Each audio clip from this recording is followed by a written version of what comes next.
Another thing that helps create some connections between the Greeks is a shared developed history, I guess is a good way to put it, and a link to a clear author who tells a story that connects to all Greeks. In many ways, this is kind of like the Rig Veda and the Mahabharata in ancient India. It's like the Epic of Gilgamesh for Sumerian city-states. So who we're talking about here is somebody named Homer. Nothing's known about his life, really, but he is the author, or at least he is the attributed author, of two of Greece's most important literary works. And sorry, the sun is really hitting my face here. First is the Iliad, which focuses on the Trojan War and Achilles' withdrawal and what that has on the Greek campaign. Here I've got an image of Brad Pitt as Achilles. The other is the Odyssey, which focuses on Odysseus' travels as he tries to get home to the land of Greece that he loves. So image of a statue of Homer in the middle. On the right, the Coen brothers versions of the Cyclops and Odysseus.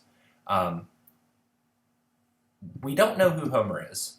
We don't know if he lived, so hopefully this is kind of familiar with lots of other folks we've looked at.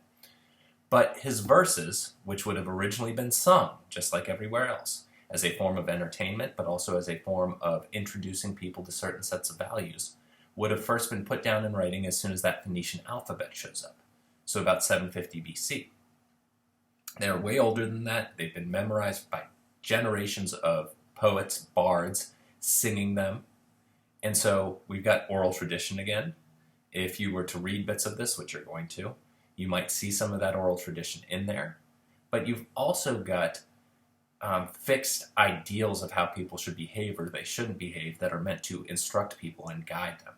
So what's important about Homer's works is that they provide a common set of values that give Greeks ideas about who they are and who other people are.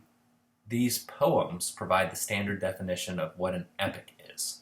A huge poem, tons of elements going on, but a hero who's faced with an obstacle and then somehow resolves it, and when you step back, you can learn lessons from it. So we really learn what heroes are. And what I'd like you to do is click on the link here. We've got about 10 minutes. I'm going to shorten an additional clip based on that. Not a clip, an additional presentation based on that. But I want you to watch this excerpt of Odysseus' travels home. And at this point, he and a bunch of his buddies are trying to get home. The gods are preventing them from getting home. And they land on an island and find some food, and they encounter some one-eyed giants, some cyclops.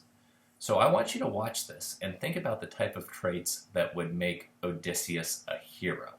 And it's something we're going to bring up in class. So how does he act? What does he do? Are some things like he lies? Is that a good thing for a hero to do or not? Why?